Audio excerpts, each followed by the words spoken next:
আমি প্রশাসনের সাথে কথা বলবো যাতে করে আমাদের এই দুটা সমস্যার সমাধানের জন্য যথাযথ ব্যবস্থা নেওয়া হয় ইনশাল্লাহ। ইতিমধ্যে হয়তো আমি কথাও বলেছি। আরেকটা আমাদের আলাদা এক নম্বর হলো আমাদের অভিভাবক, 2 নম্বর হলো আমাদের একটা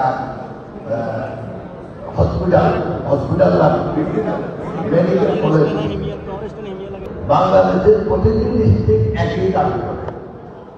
তো আমি ওনার সাথে কথা বলছি, আমি আশা করি পরবর্তীকালে আমরা ফ্রেন্ডলি সব এমপিরা একত্র হয়ে ওনার সাথে দেখা করে জনগণের এই দাবি আমরা ওনার সাথে তুলে ধরবো, যাতে উনি আমাদের দাবি যাতে